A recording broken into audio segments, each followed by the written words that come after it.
গাজীপুরের সাংবাদিক তুহিনকে প্রকাশ্যে কুপিয়ে ও জবাই করে হত্যার ঘটনায় দৃষ্টান্তমূলক বিচার এবং সারা দেশে সাংবাদিকদের ওপর চালানো নিপীড়ন ও মিথ্যা মামলা প্রত্যাহারের দাবিতে সিরাজগঞ্জের শাহজাদপুরে প্রতিবাদ সভা ও মানববন্ধন অনুষ্ঠিত হয়েছে।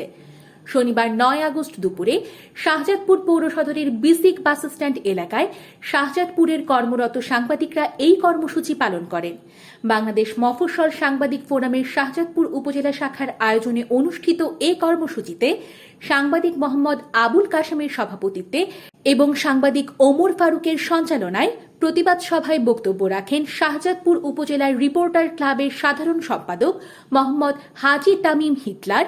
এ সময় আরও উপস্থিত ছিলেন শাহজাদপুর উপজেলার রিপোর্টার্স ক্লাবের সভাপতি মোহাম্মদ শফিকুল ইসলাম শফিক, সাংবাদিক ফোরামের সভাপতি রাজীব আহমেদ রাসেল, বাংলাদেশ মফস্বল সাংবাদিক ফোরামের কেন্দ্রীয় পরিবেশ সম্পাদক আব্দুল্লাহ আল মাহমুদ, বাংলাদেশ সাংবাদিক নির্যাতন প্রতিরোধ কমিটির সাংগঠনিক সম্পাদক মোহাম্মদ সবুজ হোসেন রাজা প্রমুখ। এ সময় সাংবাদিকরা বলেন, দেশের দায়িত্ব পালনকালে হামলা, মামলা, নির্যাতন ও হত্যার শিকার হচ্ছেন সাংবাদিকরা। সর্বশেষ মাত্র 2 দিন আগে দিবালোকে সাংবাদিক তুহিনকে নৃশংসভাবে কুপিয়ে ও জবাই করে হত্যা করা হয়েছে। দ্রুত হত্যাকারীদের গ্রেপ্তার করে দৃষ্টান্তমূলক শাস্তি হিসেবে ফাঁসির দাবি জানান সাংবাদিকরা। একই সঙ্গে সাংবাদিক সুরক্ষা আইন প্রণয়নেরও জোর দাবি তোলেন তারা।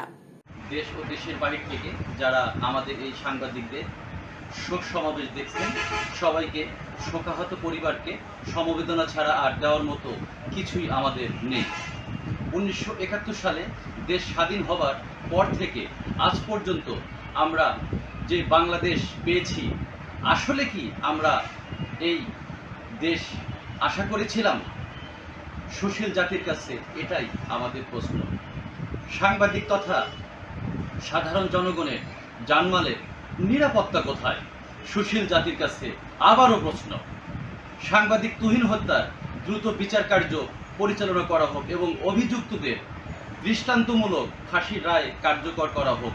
ভবিষ্যতে যেন এমনভাবে কোনো তুহিনকে মৃত্যুতে সমাপ্তি টানতে না হয়।